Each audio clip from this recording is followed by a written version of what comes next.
The works of Irish filmmaker Martin McDonough have always touched on some very grim and often disturbing subject matter, and his latest film, 3 Billboards Outside Ebbing, Missouri, is no exception to that. Today, Heather and I are going to talk about this film and review it a little bit, and hopefully by the end of it, you'll have a good idea of whether or not it's the kind of film that you'd like to go see. So, let's not waste too much time. My name is Dylan, and this is You're Wrong, the Great Film Debate.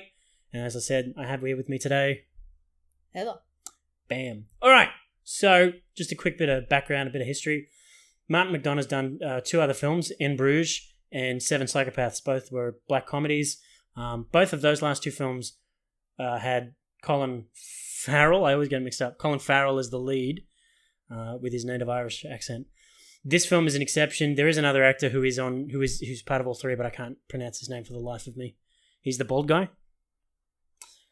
Yeah. Put up a picture because I can't remember. I'm not going to put up a picture. No, and go watch In Bruges and 7 Psychopaths. You'll find him. And Woody Harrelson is also in. Woody Harrelson is in 7 Psychopaths and 3 Billboards.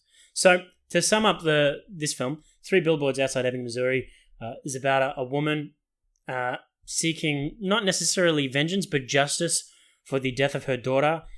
She feels that the local police have done very little to try and solve the case, and as a response to that, she hires 3 billboards outside the town along a road, Ebbing, Missouri, along a road that nobody really uses anymore. And she put on the first billboard, raped while dying. On the second, she puts, and still no arrests. And on the third, she puts, how come Chief Willoughby? Chief Willoughby, obviously, played by Woody Harrelson in this film.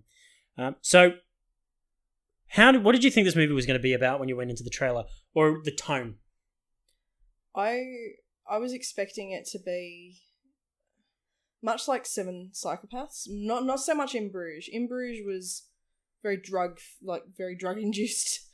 I feel like that movie was very a drug induced movie, whereas 7 Psychopaths was sort of a little more commercially viable. Yeah, In Bruges is a lot more, but it was still morbid. heavy. Like it was still a heavy movie, but there were more.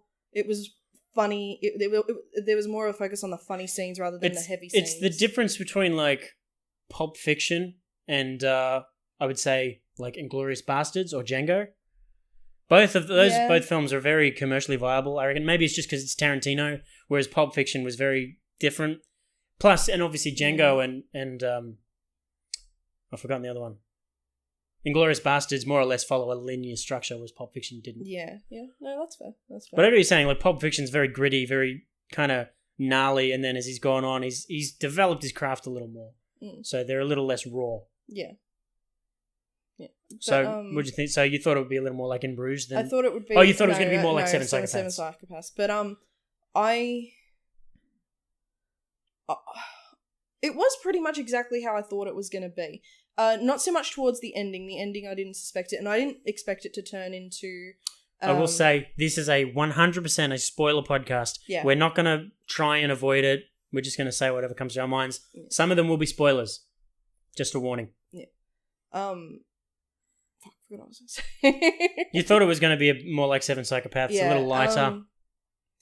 Not as much like wanting to kill yourself while watching it. I expected there to be moments where I wanted to. And I certainly got maybe one in the whole movie where it was really like, oh my God. But I didn't expect it to turn into this thing about... I thought it was going to focus a lot on the daughter, her daughter that was murdered. I thought that the case was going to be like the main thing. That's what I thought too. It was going to be about all like the following the case, uncovering clues. But it was it wasn't like in whether, and I guess that's the difference because in 7 Psychopaths, it pretty much just follows. It's exactly where you sort of think it's going to go. It's not a whereas, there's an undertone that's a little wacky, but for the most part, it's what you think it's going to be from the outset. Yeah. Whereas it starts off that way. It certainly does, but once it hits, after about half an hour, it's pretty obvious. Well, it was after the scene in the cop shop after the dentist when they bring her in after they arrest her. Yes, it's after that, and he coughs her. So what happens is she's obviously it's in the set. So Mildred trailer. Let's give the okay. Mildred is the main character played by Frances McDormand. She's won a few awards. She fucking deserved it easily. Yeah, hands down. Chief Willoughby, you got to set it up. Yeah. Okay. So she's Well, there's so much more to it, so maybe don't get into that scene yet because it all right, connects. Yeah. But I understand there's a moment. There's a scene where they're in the police station, and Willoughby and Mildred are having a conversation, like a face-off sort of thing. It's not even that. I don't think it's a that. comedic It never face-off. was. They weren't. There never was a face. The whole town expects it to be. I felt, but when it came right down to it, these are two people who have known each other for a very long time. And they know each other too well for it to be a confrontational situation. Yeah. It's more like two friends. One friend's like, you can't keep doing this. And the other friend's like, raped while dying. Yeah. Well, no, there is a scene like that when they're sitting on the swings and he's like, I want to tell you, I've got cancer. And she's like...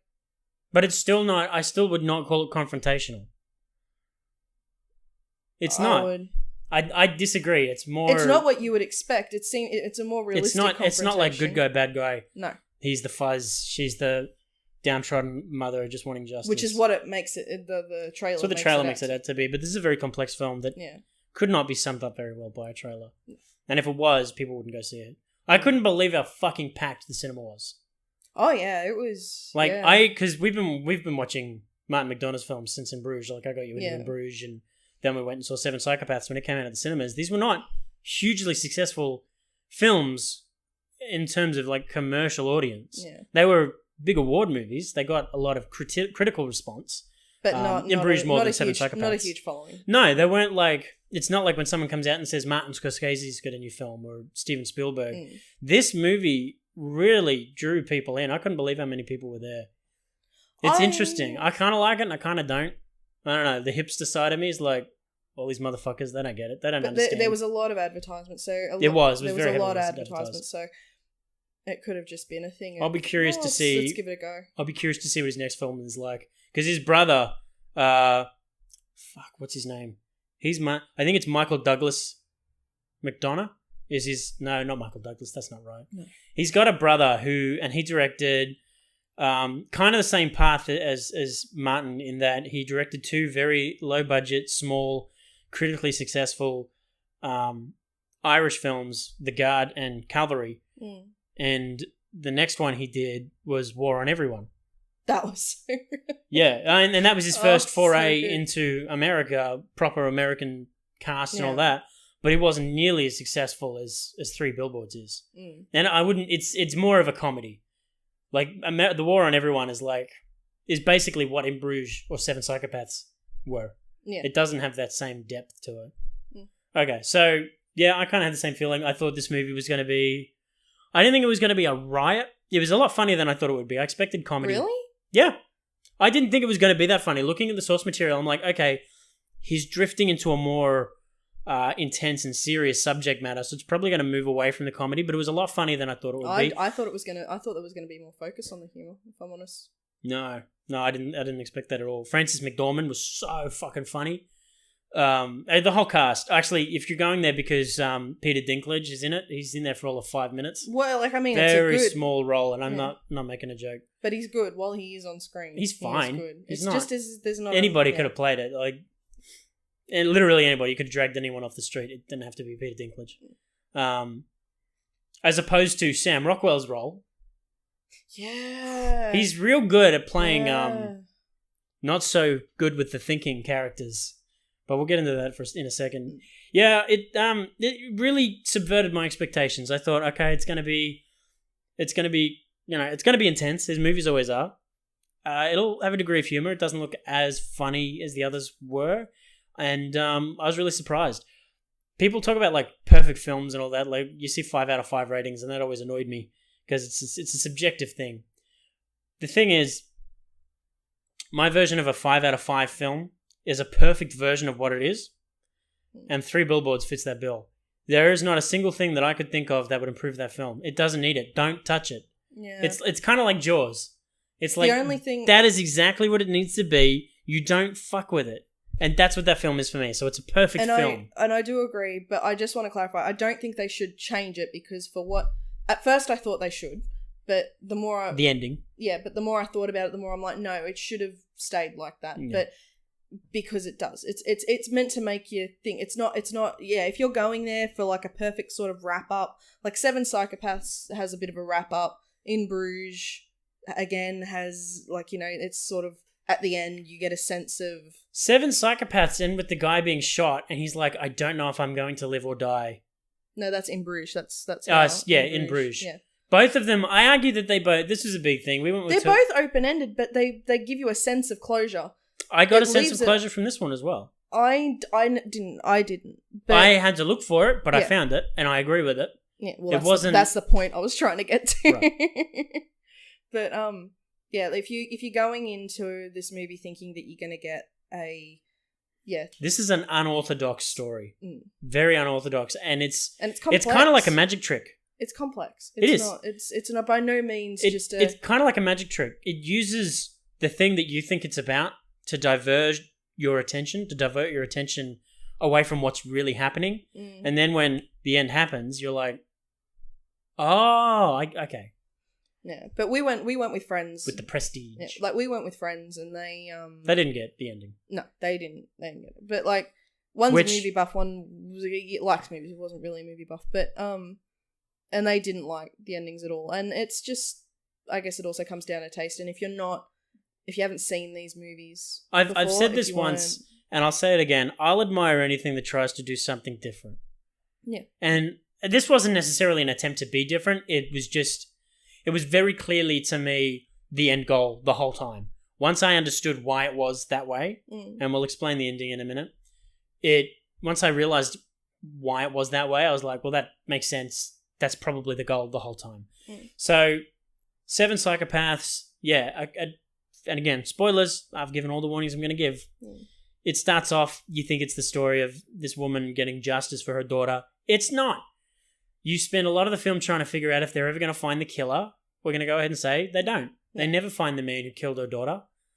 I won't go too much into what the ending actually entails, but it basically comes down to Frances McDormand's character, Mildred, Sam Rockwell's character, whose name Dixon. Something Dixon. Another Dixon brother. Yeah. He could absolutely fit in with fucking Merle and Daryl. He'd fit right in. He's like the middle Dixon brother from Walking Dead. You don't reckon? No. Absolutely. I'd put him as the younger brother. You reckon younger? Yeah, I could go younger. He's too stupid to be the middle. That sums it up. If you're an audience, you're wondering what Sam Rockwell's like in this film. He's basically the youngest Dixon brother from Walking Dead. The one you never meet. The one who didn't make it from the first week of the Walkers. Yeah, so I think the film ends in a note that could make people think it's not very even. It ends with Sam Rockwell and Frances McDormand, despite the fact that they've been at each other the whole time, butting heads, and one's like, Sam Rockwell's character's like a idiot cop, racist, and she's just like trying to find justice for her daughter, and she's got all this rage. They're both extremely rage-filled characters. Volatile, they're very volatile. And volatile. They're very similar people. They're two sides of the same coin. I'd even argue that they're the same side of different coins. Yeah. And the film ends with them basically on a mission together, having put aside all their differences. And then it ends. You think they're going to do something, and it ends before they get anywhere near doing it. Yeah. You just know they're off doing it. And my first thought was, like, that's the end. We don't find out if they ever... And then I realized that's not the important part. The important part is that these two extremely angry people have found peace. Yeah. And they've found peace to the point where they can forgive each other for horrible things they've done to each other. At one point, Sam Rockwell's... I mean, he doesn't do it to her, but at one point, he takes this kid, like this 20-year-old, beats the shit out of him, and then throws him out the window of a two-story building. Throws him out the top window. Then he goes down and he kicks the shit out of him some more, and then he gives funny eyes to some random stranger, and then that random stranger turns out to be the new federal marshal taking over the case. Yeah. Taking over the whole facility. The precinct, yeah. For reasons that I won't get into. And he gets his ass fired. Meanwhile, she sets fire to the fucking cop shop. Yeah. Yeah. There's this wonderful moment at the end of the film where they're talking to each other, and she's got to get it off her chest. She's got to be honest. He's had his moments of redemption. Yeah, like it's like they're on equal footing now. They're okay with each other. Well, he's made the efforts, and she hasn't yet. She's not done her act of redemption yet. Yeah. He does all of his stuff throughout the last 30 minutes of the film. And also he ends up in hospital because she burns down the yeah, cop that's shop. the other thing. But I would argue that her turning point, I would say the kickstart, the thing that sort of triggers her being able to accept and move on in a way is because he comes out of the cop shop and it's all on fire, obviously, with her daughter's file, the police file. The file, yes, that he's been ignoring the whole time and has refused to take any part in and all that. I mean, I don't think that's her turning point. No, the turning point's in the restaurant, but you see it in her face. It's that act of... It's the act that tells her that she's got to change. Yeah. His transformation in that film is fucking amazing. Yeah. It's comparable to... It's better than hers. It's better than hers. It is. Yeah. Well, no, I don't agree with that. No. It's got more than hers. Mm. I think they're equal performances. They're very good for each other. Yeah. They're wonderful I agree together as an ensemble. The whole cast is great. Yeah. Even the snotty teenage son. He's not snotty. I never got that he was snotty. He annoyed me a little bit, but I also thought he didn't have a lot of purpose. No, but I thought his whole performance I thought was very real. That is how you would react. That is how you would be. Of course he's going to respond that way. His sister's dead and his mother won't let it go and he can't move on because she can't move on. And still annoyed me. I'm allowed to be annoyed. Yeah, it can annoy you, but I'm just saying it's just a weak part. It's just perhaps the weak part in the film for me. No. Because it doesn't need to be there. Why is he there? The only reason I can think of... To show that that her actions are affecting someone that's actually close to her, that doesn't it could be better illustrated. I just think no. it's a weak point because it annoyed me. I'm allowed to be annoyed. This doesn't have to be a fucking fight. I thought it was the whole point of this podcast. No, you're wrong. You're wrong. wrong. Debate. No, you're wrong. No, I've already done it, so tough shit. So, what I was getting at 5 minutes ago before you interrupted me was that there's a wonderful moment with the two of them in the car, and she admits that she set the police station on fire. She's like, I got to tell you something. I set the police station on fire. That's why you're covered in burns and been in hospital. And he turns around and he goes, who the fuck else would it have been? Of course it was me. Yeah. Who the fuck else could have done it? Yeah, no, worth it. I thought that was a really nice moment. Mm. That's very much like a McDonough moment. Definitely something that would be in his films. This will be a very short podcast. I think we're probably nearing to the end. Yeah. We just want to review this one film. It's a very limited cast. You'll notice the setup is a little different. We're going through some changes in the office. Yeah. So hopefully in a few weeks we'll be able to show you guys quite what exactly is happening with everything, and you'll be able to see for sure. So yeah, what are your final thoughts on this? I think it was a great movie. I think that it's definitely worth watching, spending your money on it, hands down, because you will be entertained. Absolutely. Doesn't matter what, you will be entertained. This is absolutely... It's a black comedy, so it is heavy. There is heavy subject matter. And I'll be honest, I wasn't... do we want to talk about what happens to the sheriff, or no? I prefer not to. Okay, well then there goes... I think you can talk about most of the film without it. But when that scene... You'll know when it is. There's a scene happens, and it's kind of like the catalyst that starts everything moving. That shocked me. I didn't think that was going to happen. I didn't see it coming. But it was such a necessity. You understand why it has to happen as soon as it does. But brilliant movie, great. There is barely anything I think that I would. No, there's nothing I would change. It's It's great, as it is. It's definitely it's a signature film. What I love about this film is that it illustrates how far this guy's come as a director. Because it's all of the things that make his films his films. It's all of the quirks and the little things that he does, but it's becoming more polished. This is his Django Unchained for me. I loved Django because it was the first time I watched a Tarantino film, and I was like, this is not just his kind of thing. It's also a beautiful movie to look at.